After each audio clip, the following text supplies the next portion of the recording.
eta erreportajaren tartean, erreportajen tartean ostean, bezala, elkarrizketari egingo dioguleku. Gaur gurekin Jon Sarasua daukagu. Gabon, Jon? Apa, gabon. Eta eskerrik asko, gurekin hemen egoteagatik.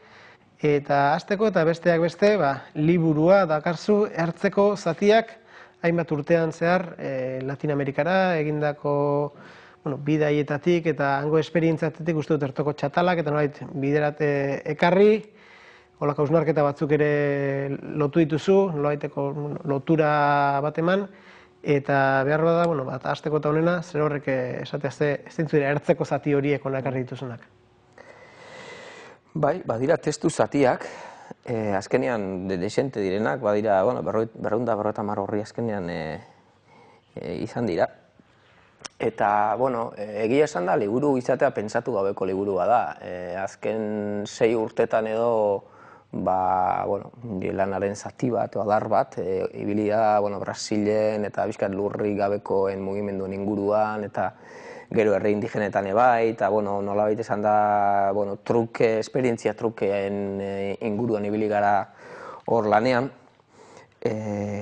Esperientzia trukea, batetik esperientzia kooperatibo, autoerak eta esperientziak trukatzen, nolabait pobreziatik sortutako mugimenduekin, eta bestetik baita ere euskalgintzaren esperientzia trukatzen mugimendu indigenekin. Eta gertatu dena da, egia esan Euskal Herrian atope ibili naiz, murgilduta lanean eta proiektuetan eta gauzetan, da ez dut eduki idazteko denborarik, baina justu idazteko denbora apurra neukan bidaia horietan, eta bereziki orain dela 6 urte, 4 hilabete egin nituenan eszedentzia moduko baten, denbora neukan, eta idatzen nituen hango gertakariak, hango esperientziak, gogoetak, bai hangoaz, hemengoaz, baina idatzen nituen lagunentzat, egia esan da lankidei bialtzeko eta lankidei esplikatzeko deskubritzen ari nintzena eta zertan sartzen ari ginen, eta hola ez. Eta gero, baina egin dudana da, danak bildu eta marrazki batzuekin dabar, liburua osatu. Lehendik ere, Latinamerikara zen lehen esperientzia izan zen duen horre Guatemala aldean, okerrez banago? Hasierako ez dakit estreinalia, lehen esperientzia hori izan dute zen? Bai, orain dela, 15 urte, o 15 bat urte egon nintzen El Salvadorren da Guatemalan, eta gero berriz Guatemalan, eta bai, pixka desberdina da, orduan joan nintzalako, nolabait, bakarrik, motxila batekin, eta, herri indigenekin, eta pobreziaren esperientzia gertutik ezagutzera, eta, ez. Oraingo honetan, planteamentua beste bada, oraingo honetan ja badago kooperazio hildo oso bat martxan jarri duguna, pixkat gure inguru kooperatibo eta hartan, eta horren esplorazio lanean, pixkat identifikazio eta esplorazio lanean egindako lan bada harreman sendoagoak, lurri gabeko mugimendura 2004an joan nintzen Brasilera, 3-4 hilabete pasatzera, baina 5 urte aurretik, 2000tik berekin harremana genuen, harreman instituzionala, eta, uste beste erabatereko lan dela. Aipatzen duzu, hasiera-hasieratik, nolabait, ez dakit esportagarri deitu, baina zer erakutxe baldin badaukagu bi zutabe horietan daudela, ez da, batetik argi dago, euskalgintzan eta eman ditugun urratsak, batzuentzako baliagarri, bestentzako ez hainbeste, baina badaukagula horre eskarmentua behin, oberako edo okerrerako, eta hain justu ere gainera zuen bailaran, batez ere, ez bakarrik, baina hor batez ere, kooperatismoaren bi horiek izan dira zutabe? Nik uste dut izan daizkela gehiago, nolabait guk pixka garatu dugun ideia da herri batek bere kanpo nazioartekotasuna garatzerakoan, eta bereziki nazioartekotasuna hegoaldearekin garatzerakoan, ez duela dirua eman behar besterik gabe, edo proiektuak pixkat ONGismo orokor edo ohikoa, hortik garatako egin litekeela galdera bat, eta da, herri batek zer dauka konpartitzeko, ze esperientzia ditu herri horiekin konpartitzeko, erakusteko, baina ikasteko ere, bai, ez da, bestela kooperazioa bihurtzen da beti goitik berako zerbait, ez. Eta, guk atea genuen ondorioa esan, azteko, gu mugimendu kooperatibo batean geunden, eta hor egiten dugu lana, nik azken 10 urtetan gai horietan egin dut lana, eta horren ikusi genuen munduan jende asko dagoela arrasateko esperientziari begira, eta gune genuela arrasateko esperientzia bereziki pobreziatik sortzen ziren mugimendu iraultzaile edo mugimendu eraldatzaileekin konpartitu arrasateko klabeak edo arrasaten ikasi genuena, ez da. arrasatek dakiena, ez? Kooperatibak antolatzea, ez da, hola. Orduan hori da hildo bat, eta nik uste horretan badugula herriekin zer konpartitua. Eta ez arrasatetik bakarrik, baizik Euskal Herrian autoeraketa edo pertsonen soberanian oinarritutako eraketa mota hori, ez? Autogestioa badelako indargune bat, eta gainera autoeraketa badelako nik uste 21. mendeko lehen gai ideologiko bat, ez da? Beste gauza, idea sozialista eta eraldatzaile asko erori eta birrindu diren moduan behar bada autoeraketa ari dela nolabait emergentzia bat izaten edo gora etortzen, ez? Hori bat, eta bigarrena, zalantzarik ez, nik uste munduarekin zerbait konpartitzeko baldin badukagu herri moduan, euskara berreskuratzen eta egindako esperientzia partzial hori dela, eta hortan badugula asko erakusteko eta asko baita ere ikasteko edo beste herri batzutatik jasotzeko. Gaur egun nola ikusi, distantziatik begiratutakoan, nola ikusi duzu euskalgintza egin dugun bidea, nora etorri garen eta non gauden? Bueno, nik uste erantzuna dela oso bitarikoa, bitasun bat kudeatzea dagokigula erantzun horren aurrean. Ze batetik egin duguna kristona da. Begiratzen duzu pixkat ikuspuntu unibertsal batetik, eta azken 50 urte honetan, hauetan, euskararen berreskurapen partzialean egin duguna itzela da. Eta bestetik, falta dena ere ikaragarria da, eta ez gaude ondo. Eta gainera urte batzuk alperrik galdu dira, alor askotan, alor batzutan alarma gorriak pizteko moduan gaude, orduan da, horrela ez da botila erdi betea ikusi, erdi hutsa ikusi, metafora tipiko hori, baizik botilak zuloa dauka, eta gainera asko bete badugu ere egoera potoloa da. Orduan, hori da ikusten dudana. Eta ikusten dudana, bete dugun horretan, egin dugun lan itzel horretan, gure nazioartakotasun bat garatu dezakegula. Momentu honetan, munduko herri indigena gehienentzat egin duguna ikaragarria da. Eta ez bakarrik ikaragarria dela egin dela, baizik eta justu beraiek momentu honetan behar dituzten apustuen ispilu paregabea da.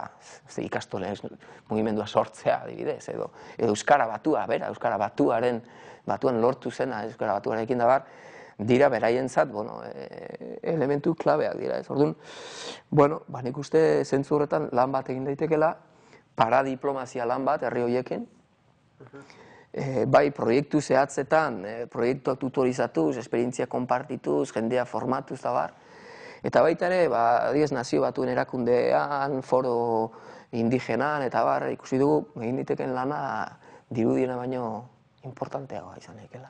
Alarma gorriak aipatu dituzu, non ikuste dituzu?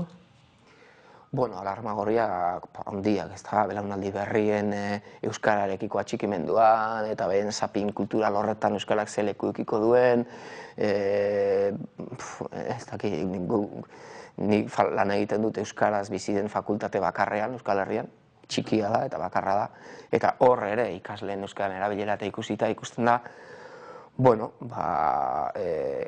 oso datu kezkagarria ditugula, gure kulturgintza ere gero eta referentzialtasun txikiagoa edo zailagoa du referentzialtasun izaten euskal komunitatean, eta gare zailagoa erdal komunitateari begira, nik uste bai kulturgintzari begira, erabilera begira, ditugun desafioak lodiak direla, ez. Aipatu zu ez, momentu baten, joan etorrikoa izan beharko lukeela, badagoen urtetan egon den jarrera bat nolabait ematekoa, ez dakit, honegi izaten ez dakit nola ditu, egualderekiko harreman hori eman eta elkar harreman hori truke ez dakit egokia den. Harreman horietatik normala eta momentu ematenek galdetzen dizute, denetik daukanak zer gehiago nahi du, zer hartu dezake egoaldetik? Nik uste hor gauza asko, ez da, asko. Herri indigenei begiratzen baldin badigu adibidez, guk egin dugu bide bat, baina adibidez beraiek esaten digute, eske hizkuntza berreskuratzen guretzat, nahiz eta zuek ere zegoeten oso ondo, guretzat erreferentzia zarete. Baina, hizkuntzari bakarrik begiratu duzu azken aldian, eta oso euskara zentrista izan zarete, baina horrei darion da txekion kultura zabalago bat askotan ez duzu asmatu garatzen eta abar, eta hor badaude hainbat elementu beraiengandik ikasi ditzakegunak, eta ahaztu gabe gero, kultura horiek badituztela kosmobizio aldetik eta beste hainbateko elementu aldetik, gauza interesgarriak, ez da? Eta bestetik, horrek bakarrik ere ikusteak lehengusuak daudela munduan, eta antzerako galdera dituztenak, eta antzerako kezkak eta borrokan dabiltzenak, horrek berak energia ematen du. Zaude bakarrik, eta bestetik, zuk zure burua esplikatzeko gu adeizu baina ari gara korpusan Euskara Batuen egin dugun ibilbidea laburtzen herri indigenentzat. Eta gu ari gara ikasten gure buruaz. Eta gure klabez. Eta askotan, besteari esplikatzeko zure buruari galdetzen diozunean, zure buruaz ikasten diozu beste angulo batetik ez. Zure buruaz ikasten duzu. Orduan, nik uste, bai, trukea esan duzuzuk eta nire hor kokatzen naiz. Uste dute herri horiekin egin behar duguna trukea dela. Eta nolabait reziprozidade bat hartzean eta ematean. Behar bada ez da gauza bera hartzen duguna eta ematen duguna, eta gauza batzutan igual gako gehiago garatu ditugu guk, baina hala ere, eta lurri gabeko mugimendua, adibidez Brasilen. Uste dudala, gizarte eraldaketa mailan eta nolabait arlo batzutako iraultza mailan, oso aurrera dagoen mugimendua gure aldean, eta ikasteko, nik bintzat dokatzen tipena asko ikasi dudala. Eta indigenismoak ez dauka tarteka, edo euskalgintza ez da berariaz indigenismotik alden duen justu ere, etzuelako hor kokatu nahi, etzuelak, nolabait esparru guztietara eritsi nahi baldin bazuen, eta hizkuntza normalizatu batera, indigenismoa gurean, behar beste kontu batzurekin lotuta zegoena, ez guk hori badaukagu, baina esparru berrietara heldu nahi dugu, eta ez ote da gertatzen ere, Latinoamerikan hain justu ere, bai, ondare oso garrantzitsua da, esan dago kosmobizioagatik, baina hortxe geratu daitezela. Mundu modernoarekiko harremana, kieto. Nik uste tradiziozkoa, aspaldikoa eta modernoa izatearen dialektika hori ez dela dilema bat. Eta guretzat ez dela inoiz dilema bat izan, ez? Eta uste hori gure kulturak hori egiten asmatu duela. Nolabait begiratu hori, hau da, tradizioa gara, zaharra gara, baina tradizio hori alde berean abanguardia izan daiteke. Eta ez dugu hautatu behar tradizioaren eta modernotasun artean, ez baizik eta tradizioa hain zuzen ere da, zure sustraien jarraidura gaur egungo irekidurarekin egitea, ez dakit, bertsolaritzatik gatoz, bertsolaritzak hori egin du. Bertsolaritza tradizioa da, bai, tradizioa da. Bertsolaritza modernoa da, bai, modernoa da. Egin duena da jarraidura eta irekidura kudeatu, beti ere nortasunaren nukleoari eutsiz, ez? Orduan, nik uste beste herri indigenak ere bakoitza bere estiloan hori egitera deituta daudela, ez? Justu ere, behar da, bertsolaritza izan da, ez dakite paradigma bezala erabiliena, bai antolakuntzan, ahozkotasuna esparru batzuetik nola ekarri eta nora eraman, zuze izan zara horretan behar bada ideiak argien izan dituenetako bat, behin. Eta hala ere, uste dut egin diren alegina nolabait nazioartera begira, asmatu da eta jakin izan da bai sare bat osatzen eta jende bateko erreferente, eta gero beste alde daukagu ez, gure komunitatean bertan, ikusi dugu, piztu da eta alegina eginda ere, askoren ondorio da, ez dagoela interesik komunitate gure aldamenean, gurekin batera bizi diren euskara ez dakiten horien artean. Bai, egia da, eta nik uste horretan ez dugula asmatu, eta hori nik uste askoren ardura dela, ez da, zer gertatu zaigun azken urtetan, eta nolabait Euskal Herri Euskaldunera beste komunitatea hurbiltzearen asmo hori nun ari dan galditzen, eta batez nola erdigune simbolikoa hartzen ari den herri honetan baskoa. Ez dakit, ETB-biko basko hori, eta askotan euskaldunak erdigune simboliko horretatik esotean pixkat aldendu, eta nik uste hor arazoa ditugula, baina guk egin behar duguna da gauza asko, baina besteak beste hizkuntz komunitate eta kultur komunitate minorizatu moduan kontzientzia hartu, eta hor jardun interesgarri batekin. Eta hor jardun interesgarri batekin besteak beste gure nazioartekotasunean ere bai. Eta nik uste dut guk euskaldun komunitate minorizatu moduan landu dezakegula nazioartekotasun interesgarri bat, erakargarri bat. Eta horretan ere, horrek lagunduko digula baita ere gure euskaldun izatearen motivazioan apur bat, ez da elementu importanteena eta nagusiena, zalantzarik ez.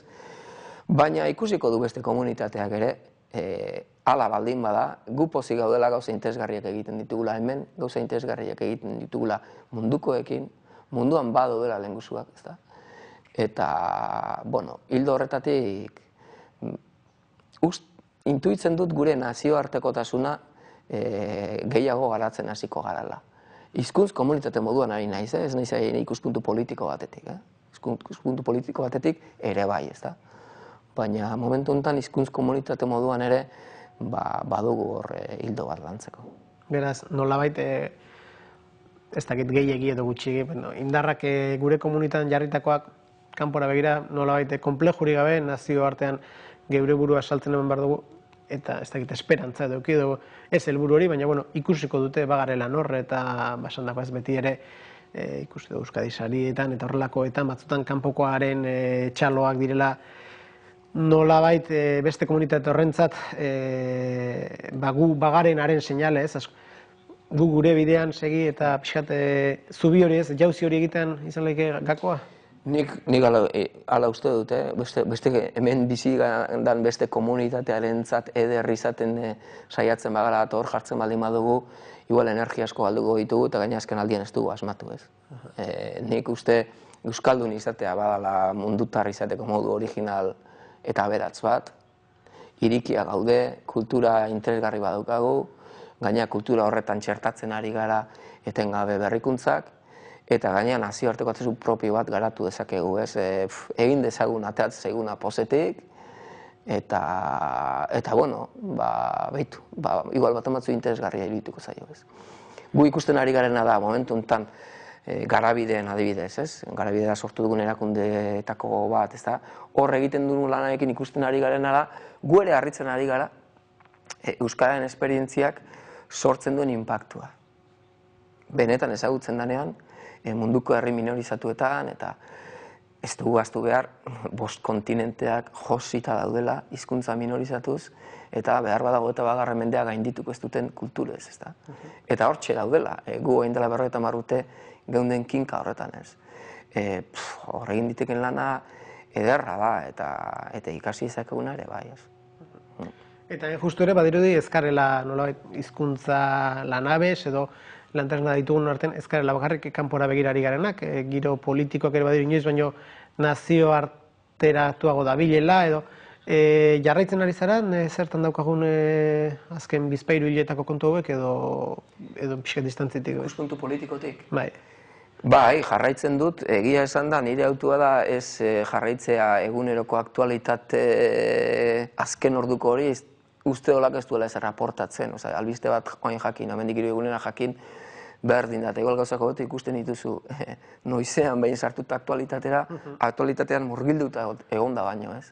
Eta hola segitzen dut, ez nago aktualitatean murgilduta, baino, bai, noski segitzen dut, interesatzen. Kazetariok ez dakit, asmatzen duen, transmititzen ari gara, askoren itxaropena ez dakit auspotzen edo oraingoan baietz, eta fase berri baten atarian ote gauden, orain arteko ezagutu dugun batetik sufrimenduaren alde hori atzean geratuko dela, baina nolabait hori egia balitz ere, badirudi gure ez dakit egituraketa esan dezagun goiti bera ere aldatu dezakela. Bat zatoz? Bai, nik egia esan da, ni baikorra naiz, ez da, bai hontan da, bai galbeste gauza batzutan uste saiatu behar dela baikortasun kritiko bat eukitzen, eta nik uste dezer baino gehiago honek balio behar duela energiak jarri behar ditugun honetan, ez da.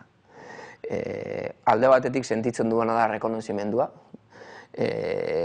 borrokan ibili diren guztiekiko. Osea, ni neu, jarrera argi bat eukidut, azken urte luzetan, ez da, borroka armatuen inguruan, eta beste estrategia baten inguruan, eta iruditzen zait hor, ez nazionalismo klasikoak eta ez nolabait ezkerra abertzaleak ez dutela eduki benetan estrategia zen sakon bat herri honen aurrera bidea, nik badukat hor arrankura importante bat, ez da. Eta garbi dauka gainera, bi familia abertzale handi hoien arteko artikulazioak bakarrik eta dezakela etorkizunean herri hau aurrera, bakit gauzak zail daudela horretarako epe laburrean, baina uste hori dela bidea. Eta horrek egin behar diguna da gutxienez energia liberatu momentu honetan nire ustez urgentena denerako. Eta da gure nortasuna garatu, eta uste dut euskaltasuna garatzean dagoela herri honen etorkizuna, eta politikak horren oskola izan behar duela bakarrik, baina arrautzaren gorringoa euskaltasuna bera da, ez da, borroka kulturala azkenean.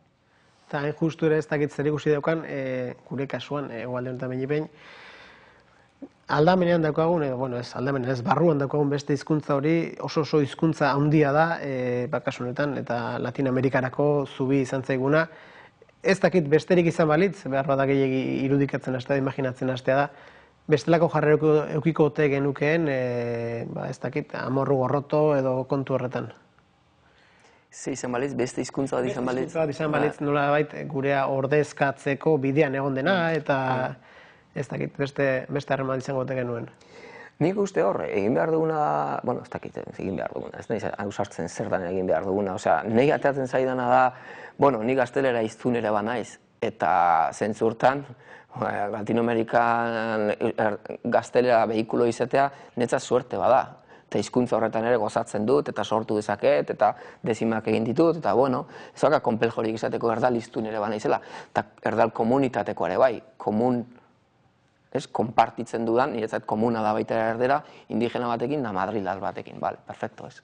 Eta azken aldian gainera, baitu, portugesa ere landu dut, eta hizkuntza horretan pixka manejatzen naiz, inglesarekin ebadut gero eta, olako afektibodia de gehiago, bale, elean iztuna naiz, baina garbi dukagana da, ze hizkuntzatatik naizen elean iztun da zer dan nigan hegemonikoa, eta zein da nire bihotzeko hizkuntza, ez da.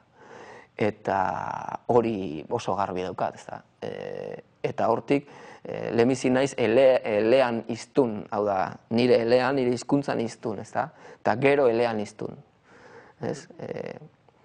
Hori garbi euki eskero, nik ez dute egia esan amodio gorroto harremanik gaztelerarekin. Baina justu ere gertatu da, ez, azken hezkuntza politiketan eta nolabait hartu izan da ingelesari eta kasutan gaztelari leku egitea euskarekiko eraso bezala, noiz da pentsatuko luken horrek inorentzako eraso edo inork bere burua arriskueneko zu ele bakarrak izango dela, eta hemen euskalduna behin ez da ele bakarra. Egia da, baina bestetik egia da baita ere, hizkuntza batek ez baditu hegemonia guneak, ez daukala etorkizunik. Osea, hegemonia guneak, ez dut zaten gune esklusiboa, baizik hegemonia guneak, zu ez pasara, telebista honetan, ez? Telebista elebidun bat ezin da existitu. Zentzurta, zergatik beti handiak txikia jaten duelako. Orduan, esaten duzu ez, hemen hegemonia hizkuntza hau da, ez da, eta hortik, egingo ditugu beste gauzak, ez? Orduan, hizkuntza batek behar ditu hegemonia guneak. Behar du lurralde batean funtzio nagusiak bete, nahiz eta lurralde hori momentuz metaforikoa izan. Izan fakultate bat, izan eskola bat, izan egunkari bat, izan telebista bat, izan familia bat. Hegemonia gunerik ez baduka hizkuntza batek, eleaniztasunaren eta kultura artekotasunen diskursoekin kontuz. Da azkenen diskurso progresistaren azken adar politikoki korrektua, eta oso ondo dago Londresetik. Baina eske guri Londresetik pentsatzen den, nolabait esan da, produzio intelektualak, ez dugu ezer konpontzen, ze Londresen ez dago inglesaren hegemonia zalantzan. Orduan izan daitezke oso zabalak, kulturaniztasuna oso ondo, baina gure egoera oso desberdina da. Eta nik uste dut guri dagokiola pentsamendu propioa ekoiztea, hizkuntzen arteko ukipena eta migrazioak eta guzti hori kudeatzerakoan. Eleaniztasuna oso ondo, baina euskararen hegemonia guneak ziurtatzen ditugun neurrian bakarrik, ez bestela ez daukagu urten bideri. Jo, namaitzen jo barra daukagu, ertzeko zatiak eman diozu, liburara izena, zentralitatean egon zinen ez dakit edo luzaran bainipen plaza gizona denak, nolabait ere erakartzen du, zeure erabakitzen nolabait ertzeratu zinen, eta liburu idazten duenak badaki nolabait ere berriz ere neurri baten plazara egiten duela. Nola sentitu zara batean eta bestean eta orain bertan? Bai, egia esan bai, azken 10 urtetan hartu dut pixkat, bai, plazatik edo erditik edo izkutatzeko zera hori, eta zentzu hortan, ezakit, ertzeko zatiak dira zentzu hortan, baina gehiago, iruditzen zaidalako momentutan Brasilgo pobreziaren munduan gertatzen dena, gizarte honen kesketan nahiko periferikoa dela, eta badalako pixkat ertzeko mundu baten testigantza bat. Hor dago, niri gertatuteko gauzak Brasilgo lurgabeko mugimenduekin, pobrezian nekin azkenen, edo indigenekin, edo hango agintari batzukin, han bidean aurkitutako jendearekin, hango gertaera eta gogoetak dira, eta iruditzen pixkat ertzekoak direla. Egia da, gero honekin, liburu bat ateatzen duzunean, berriz ere, publikora zatoz, ezta? Bai, sortzen dit kezka pixkat, igual nigan egon daitekeelako lako espektatiba batzuk, aber zer dion honek, eta... Baina, bueno... Ez nola bait, jendeari ere, zer esana badagoelako, eta... Bai, egia, idatzi nitunean, ez nun idea horrekin egin, baina orain gero ikusi dugu argiak ata zituen zati batzuk, eta oihartzun asko iritsi zitzaizkian, jo, oso ondo, ez dakiz zer interesantia, orduan, zergatik ez atera, zergatik ez konpartitu, hori, gai horiei segituko lieken persona batzuekin, da uste badaudela euskalgintzaren inguruko gogoeta batzuk, munduaren inguruko gogoeta batzuk, dira olako gogoeta zipristinak azkenean, ez? Eta egia da, plaza batean naiz, pixkat baretu zait itzalean egoteko, izkutuan egoteko gogo hori. Burua sentitzen dut kargatu xamar, egia esan pentsamenduz, bereziki pentsamendu organiko, zau da, organuetarako, estrategietarako pentsamenduz. Eta uste dut, hemendik aurrera gehiago aterako dudala idatziz, gehiago hasiko naizela pixka bat plazaratzen hori, ez da. Hau irakurtzea plazera izan bada, hurrengoak ere, alaxe hartuko ditugu. Jon Sarasua, eskerrik asko gaur gurekin egoteatek. Zuei, eskerrik asko, hurrengo arte.